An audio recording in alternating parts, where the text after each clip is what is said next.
7 अक्टूबर 2023 वह दिन जो शायद इतिहास कभी नहीं भूलेगा, जहां पर गाजा युद्ध का पुनर्आगाज यहां पर हुआ था। हमास के द्वारा इजराइल के कुछ इलाकों पर हमला किया गया और उसके बाद इजराइल ने जो रिटेलिएशन किया, उसके बाद सब कुछ तहस नहस हो गया। कारण था हमास के साथ चला आ रहा ये युद्ध, और फाइनली 2 साल होते ही इस युद्ध पर विराम यहां पर लगा दिया गया और इसके लिए क्रेडिट दिया जा रहा है प्रेसिडेंट डोनाल्ड ट्रंप को। प्रेसिडेंट डोनाल्ड ट्रंप ने इजिप्ट, कतर और टर्की के साथ मिलकर इस युद्ध को रोकने के लिए हर संभव प्रयास कर लिया है और फाइनली अपने आप को एक टैग दे दिया है कि भाई मैं ही हूं शांति दूत, और इसी के साथ मैंने 8वां युद्ध भी रुकवा दिया है। हम बात कर रहे हैं उस युद्ध की जिसकी वजह से मिलियंस ऑफ लोगों की यहां पर जान जा चुकी है, लाखों लोग यहां पर मिसिंग हो चुके हैं, और बच्चों के बारे में तो हम बात भी नहीं कर सकते कि कैसी दुर्दशा से उनको जीवन व्यतीत करना पड़ रहा है। ह्यूमन राइट वायलेशन की बात करें तो वो भी अपने पीक पर है।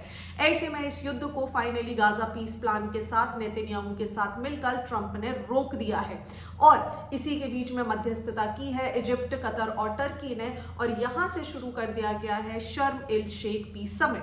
आज हम बात करेंगे शर्म इल शेख पीस समिट के बारे में, जहां पर इन चारों कंट्रीज ने मिलकर युद्ध पर पूर्ण विराम लगाने की योजना पर हस्ताक्षर कर दिए हैं। इजिप्ट में रेड सी रिजॉर्ट में शर्म इल शेख में एक आयोजन यहां पर कराया जा रहा है, जिसमें सारे के सारे बड़े लोग विश्व और दुनिया से हम बात करें तो 20 से भी ज्यादा महत्वपूर्ण कंट्रीज के लीडर्स यहां पर पहुंच चुके हैं मंडे को, और सभी ने एक डॉक्यूमेंट यहां पर साइन किया है। इस डॉक्यूमेंट में बात की गई है कि इजराइल और हमास के बीच चले आ रहे इस युद्ध को फाइनली आज खत्म किया जाएगा, और इस पर इसकी प्रेसिडेंसी की है यूएस प्रेसिडेंट डोनाल्ड ट्रंप ने, और साथ ही साथ यहां पर मीडिएटर के रूप में इजिप्ट, कतर और टर्की ने भी हस्ताक्षर किए हैं। अब चलिए, ये समिट यहां पर हो गई, लेकिन थोड़ा सा इसका क्रोनोलॉजिकल बैकग्राउंड समझ लेते हैं ताकि हमें चीजें ज्यादा क्लियर हो जाए। कुछ दिन पहले एक घटना यहां पर घटी थी जहां पर इजराइल ने कतर पर हमला कर दिया था। इजराइल का बोलना था कि कतर में कुछ ऐसी जगह है जहां पर हमास के लोग छुपे हुए हैं और हम उन्हें चुन चुन कर मारेंगे। चलिए ठीक है, इसी की वजह से कतर नाराज हो गया क्योंकि यूएस यहां पर लगातार इजराइल को सपोर्ट कर रहा है। अब इस पे मैं ऑलरेडी एक वीडियो बना चुकी हूं, आप चाहें तो आई बटन पर क्लिक कर उसे देख भी सकते हैं। जैसे ही हमला कतर पर यहां पर इजराइल के द्वारा किया गया, यूएस और कतर के रिश्तों में थोड़ी खटास भी आ गई। कतर यहां पर नाराज हो गया और बोला कि भाई यूएस, आप तो हमारी रक्षा करने की वादा करते हैं, आप तो हमें प्रोटेक्शन देने की वादा करते हैं, ऐसे में आपने नेतन्याहू को कुछ नहीं कहा। अब बहुत सारे सोर्सेस की बात करें तो लोगों का ये भी बोलना है, एक्सपर्ट्स का ये बोलना है कि ये पूरा जो ड्रामा है ये रचा गया है नेतन्याहू और ट्रंप के द्वारा मिलकर। उसका कारण समझिए क्यों। देखिए, कतर मिडिल ईस्ट की एक ऐसी कंट्री के रूप में जाना जाता है जिसके सबसे अच्छे रिलेशन है, मतलब एक ऐसा दोस्त जिसकी सबसे दोस्ती हो, उसकी किसी से भी दुश्मनी नहीं है। कतर सभी के साथ फ्रेंडली रिलेशन यहाँ पर मेंटेन करता है। अब जैसे ही अटैक हुआ, कतर ने यहां पर सारे मुस्लिम देशों को कॉल किया और बोला कि भाई this is a high time कि हम सबको मिलने की जरूरत है। इस हमले के पहले इस्लामिक वर्ल्ड जो 2 पार्ट्स में बटा हुआ था वो एक हो गया, मतलब शिया और सुन्नी ग्रुप सब एक साथ आ गए कतर के बुलाने पर, और इसे नाम दे दिया गया इस्लामिक नाटो। जैसे ही ये प्लान हुआ, सभी लोग मिले और डिसाइड किया गया कि now we should reach and approach America, कि भाई आपको अब कुछ करने की जरूरत है। ट्रंप भी तो यही चाहते थे कि शांति दूत कतर ही ये प्रस्ताव आगे लेकर आए, क्योंकि अगर शिया और सुन्नी दोनों कंट्री साथ में आ जाती है तो हमास को कंट्रोल किया जा सकता है। इसी के बाद यूएनजीए की एक मीटिंग हुई और सभी ने इस प्रस्ताव को फिर से रखा कि भाई देखिए, गाजा में ये जो युद्ध चला आ रहा है ये ह्यूमैनिटेरियन क्राइसिस है, अभी युद्ध नहीं रहा है, यहाँ पे लोगों की जान जा रही है, इसे कंट्रोल करना जरूरी है। ठीक है, ट्रंप जो चाहते थे वही हुआ। ट्रंप ने बोला कि चलिए ठीक है, मैं नेतन्याहू को समझा दूंगा कि वॉर को खत्म कर दो, लेकिन इजराइल चाहता है कि उसके लोगों को वापस छोड़ा जाए जो हमास नहीं छोड़ रहा है, और उन्हीं को ढूंढने के लिए तो इजराइल लगातार यहाँ पर अटैक करता जा रहा है। बाकी सारी इस्लामिक कंट्रीज जिसको कतर लीड कर रहा था, कतर, इजिप्ट और टर्की ने मिलकर बोला ठीक है, यू डोंट वरी, हम यहाँ पर हमास को समझाएंगे। ट्रंप ने कहा ठीक है, अगर आप हमास को समझाने के लिए रेडी हो जाते हैं तो मैं नेतन्याहू से बात करूंगा। बस जैसे ही ये बात यहाँ पर सक्सेसफुल हुई, नेतन्याहू के साथ मिलकर, बाकी 3 कंट्रीज के साथ मिलकर ट्रंप ने प्रस्तुत कर दिया गाजा पीस प्लान का एक मसौदा, जिसमें 20 बिंदुओं पर चर्चा की। मतलब वही हुआ जिसकी सब एक्सपेक्टेशन कर रहे थे। अब इस 20 बिंदुओं को अगर आप समझना चाहते हैं तो you can click on the I button, जहां पर फिर से मैंने इसको डिटेल में समझाता हुआ एक वीडियो बनाया है। चलिए क्रोनोलॉजी में आगे बढ़ते हैं। इस 20 बिंदुओं पर चर्चा की गई, हमास के लीडर से बात की गई, इजरायली प्रेसिडेंट से यहाँ पर बात की गई और डिसाइड किया गया कि अब युद्ध को विराम देने का फाइनली समय आ गया है, क्योंकि ट्रंप ने खुली चेतावनी हमास को दे दी थी कि भैया तुम्हारे पास कोई और ऑप्शन नहीं है, या तो इन 20 बिंदुओं को मान लो, वरना अब तुम तैयार हो जाओ, हम तुम्हारा नामो निशान खत्म कर देंगे और इस बार अब तुम्हें कोई पनाह नहीं देगा, क्योंकि कतर, टर्की जैसे बाकी सारी कंट्रीज भी अब हमारे साथ खड़े हुए हैं। होना क्या था वही हुआ। हमास ने फाइनली रिलीज कर दिए इजराइल के सारे हॉस्टेजेस, जिनको ढूंढने के लिए इजराइल लगातार अटैक कर रहा था। डिसाइड किया गया कि भाई सभी को छोड़ दीजिए और हमास ने 20 जिंदा यहाँ पर इजराइल को वापस कर दिए। इजराइल में जो इस समय लोग महसूस कर रहे हैं, शायद आप और हम उसको समझ भी नहीं सकते कि 2 साल से ये लोग यहाँ पर गायब थे, किसी को पता नहीं था कि ये जिंदा भी हैं या फिर नहीं है। चलिए इनको वापस भेजा गया और इसी के बदले में इजराइल ने लगभग 2000 पैलेस्टीनियन बंधकों को यहां पर रिहा कर दिया।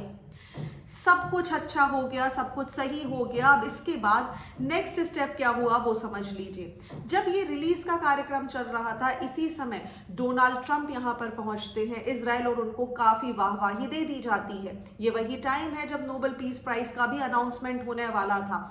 सभी ने ट्रंप को फोन किया और भारत की तरफ से प्रधानमंत्री नरेंद्र मोदी के द्वारा भी एक यहाँ पर फोन पहुंचाया गया और बोला गया कि भाई आपने जो कार्य किया है ये बहुत ही ज्यादा सराहनीय है। आपने जो काम किया है उससे बहुत सारी फैमिलीज आज की डेट में यहाँ पे सुरक्षित हो गई हैं। आपका जो ये एफर्ट है अनवेवरिंग पीस के लिए वो बहुत ही ज्यादा सराहनीय है। चलिए, क्योंकि भारत और अमेरिका के रिश्तों में तो वैसे भी खटास थी, लेकिन जब बात आती है ह्यूमैनिटेरियन ग्राउंड पे तो भारत हमेशा खड़ा होता है, क्योंकि भारत ने हमेशा सपोर्ट किया है कि हमें एक सेपरेट पैलेस्टीन बना देना चाहिए। ठीक है, सब कुछ हुआ और इसी के बाद अब ट्रंप ने और बाकी कंट्रीज ने डिसाइड किया कि हम दुनिया भर के लोगों को बुलाएंगे, दुनिया भर के लीडर्स को बुलाएंगे और यहाँ पर आयोजन किया जाएगा एक बहुत बड़ी समिट का, जिसको होस्ट करेगा इजिप्ट।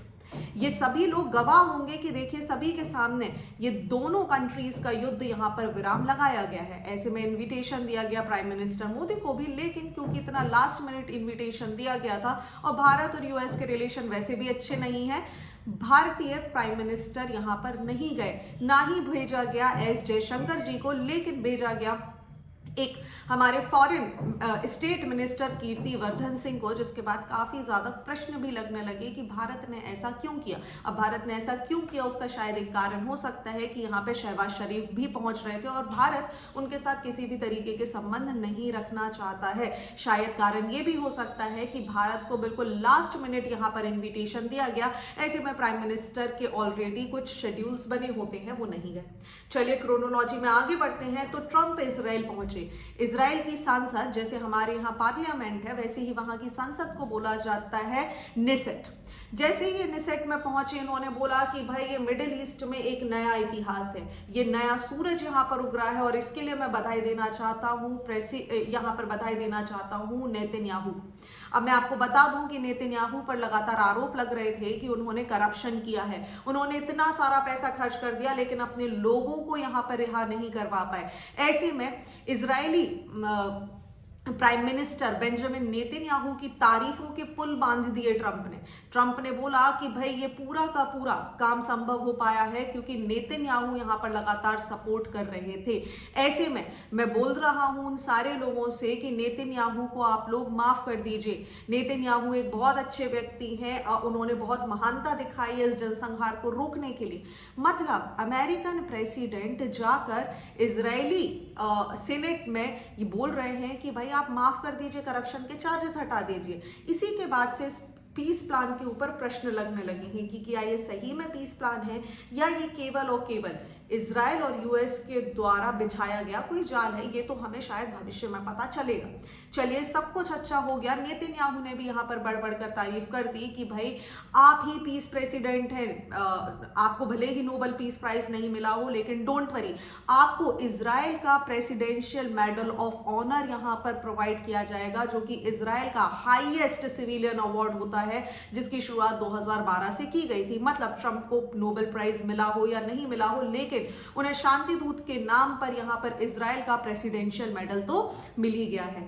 चलिए, इसके बाद लिस्ट रिलीज की गई और इसमें बताया गया कि डोनाल्ड ट्रंप की बात करें, हम ब्रिटिश प्राइम मिनिस्टर कीर स्टीमर की बात करें, Italian prime minister Giorgia Meloni की बात करें, पाकिस्तानी प्राइम मिनिस्टर शहबाज शरीफ की बात करें, Canadian prime minister mark canary की बात करें, ऐसे लगभग 20 से भी ज्यादा इंपॉर्टेंट लीडर्स यहां पर सम्मिलित होंगे। लेकिन भारत की तरफ से यहां पर पहुंचे state for external affair minister Kirtivardhan Singh, जो कि अभी भी थोड़ा सा क्वेश्चन का विषय है। चलिए, कोई बात नहीं, हम आगे बढ़ते हैं। यहां से इजराइल से पूरा का पूरा समिट खत्म करने के बाद ट्रंप यहां से उड़ान भरते हैं इजिप्ट के लिए, लेकिन इस उड़ान में ये अकेले थे। नेतन्याहू इनके साथ नहीं आए। नेतन्याहू ने बोल दिया कि भाई मैं इस समिट में नहीं आऊंगा। फिर से प्रश्न लगा, फिर ऐसा कैसा पीस समिट जिसमें नेतन्याहू नहीं आ रहे हैं। ठीक है, यहां से जैसे ही प्रेसिडेंट डोनाल्ड ट्रंप पहुंचते हैं इजिप्ट, इनका स्वागत किया जाता है और इसके बीच इन्होंने इजराइल और हमास के बीच समझौते का एक मसौदा यहां पर साइन किया। वहीं ट्रंप के साथ यहां पर को प्रेसिडेंट बैठे थे इजिप्ट के प्रेसिडेंट अब्दुल फतेह अल सीसी। इन्होंने बोला कि ये बहुत ही महत्वपूर्ण समय है, ऐसा समय जब विश्व में शांति चाहिए है, और ऐसे में ट्रंप ने अपना रिजोल्यूशन पूरा किया है। और इसी के साथ इजिप्ट ने भी बोल दिया कि हम ट्रंप को अपना हाईएस्ट सिविलियन अवार्ड यहां पर देंगे, ऑर्डर ऑफ द नाइल। मतलब ट्रंप को नोबेल पीस प्राइज मिला हो या नहीं मिला हो, लेकिन इस मध्यस्थता के कारण उन्हें इजराइल और इजिप्ट दोनों ने अपने हाईएस्ट सिविलियन अवार्ड से सम्मानित कर दिया। चलिए, आगे क्या होना था। सब कुछ अच्छा गया, लेकिन ईरान ने इस पूरी मीटिंग को कंडेम कर दिया। ईरान ने बोला कि भाई कितना ये बेतुकी का काम है कि आप सभी लोग यहाँ पर मिल रहे हैं। मैं बिल्कुल भी इस पीस समिट के अगेंस्ट हूँ। ईरान ने क्लियरली बोल दिया कि ट्रंप हिपोक्रेट है। एक तरफ हमारी न्यूक्लियर साइट्स पर अटैक कर रहे हैं, दूसरी तरफ हमसे ही बोल रहे हैं कि पीस प्लान की बात की जा रही है। ये तो टोटली गलत है। और लगातार हमारे ऊपर आप सैंक्शंस भी लगा रहे हैं। आपको पता है अभी दोबारा से ईरान के ऊपर सैंक्शंस को रिवोक कर दिया गया है। ऐसे में ईरान ने इस पूरे के पूरे समिट को बॉयकॉट किया। अब ये समिट यहाँ पर शर्म एल शेख में की गई।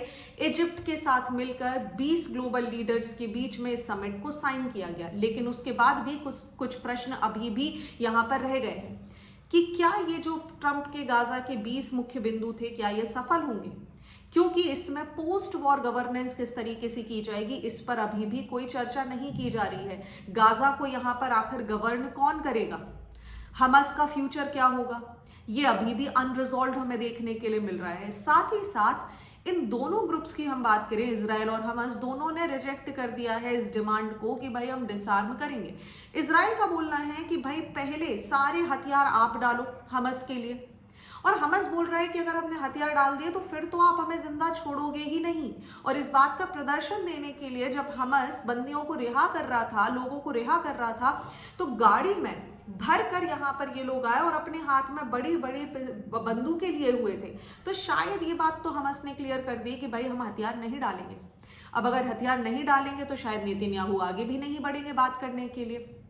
चलिए, अब इसी के बाद सीज फायर कैसे होगा, इस बारे में भी बात नहीं की जा रही है। तो ना इजराइल पीछे हटेगा ना हमास पीछे हटेगा। तो कहीं ना कहीं ट्रंप का गाजा पीस प्लान जो है, अब उसका रियल टेस्ट यहां से शुरू होने वाला है। चलिए, हॉस्टेजेस तो आपने बदलवा दिए, दोनों तरफ से चले गए, लेकिन अब क्या नेक्स्ट क्या यहां पर होने वाला है, क्योंकि हमास डिसआर्म नहीं करेगा।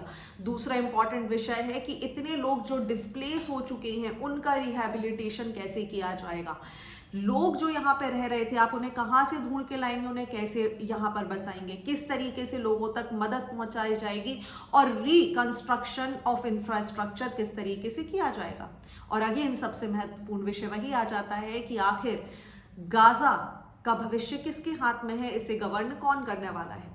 ना ही हमास की बात करें, ना ही पैलेस्टीनियन अथॉरिटी की बात करें, उन्होंने क्लियरली कुछ भी नहीं बोला है। वो एग्री हो गए कि भाई हम हॉस्टेजेस यहाँ पर छोड़ेंगे, लेकिन अभी भी एक प्रश्न लगा हुआ है कि क्या पैलेस्टीन को स्टेटहुड प्रोवाइड किया जाएगा या नहीं किया जाएगा। और अगर ये नहीं प्रोवाइड किया जाएगा तो शायद सिचुएशन कुछ और हो सकती है। तो इसी के साथ ये सारी चीज़ों को ध्यान में रखते हुए गाजा पीस समिट इजिप्ट के शर्म एल शेख में यहाँ पर कंडक्ट हुई है, लेकिन इसका भविष्य क्या है ये हमें बाद में पता चलेगा। कई एक्सपर्ट्स का ये भी बोलना है कि ये केवल और केवल ट्रंप और इजरायली नेतन्याहू जी का मिलकर एक बसाया गया प्लान है, जिसमें ये हमास को सरेंडर करवाएंगे और शायद वापस से अटैक कर देंगे। और इसी के कारण इन्होंने इजिप्ट, टर्की जैसे बड़ी बड़ी कंट्रीज को भी अपने साथ ले लिया है। लेकिन क्या हमास जैसे आतंकवादी संगठन की डिमांड्स को टॉलरेट किया जाएगा? मुझे नहीं लगता है ऐसा कुछ भी होगा। हालांकि पैलेस्टीन को किस तरीके से बसाया जाएगा, इंडिपेंडेंट सरकार वहां कैसे आएगी, गवर्नेंस किसके हाथ में होगा, ये सब कुछ बाद का विषय है, जो कि आगे आने वाले टाइम में हमें क्लियर हो जाएगा। और जैसे ही इससे कुछ अपडेट आते हैं मैं डेफिनेटली यहां पर अपडेट करूंगी। आपको ये वीडियो कैसा लगा आप मुझे कमेंट सेक्शन में जरूर बताइएगा। Thank you and keep watching.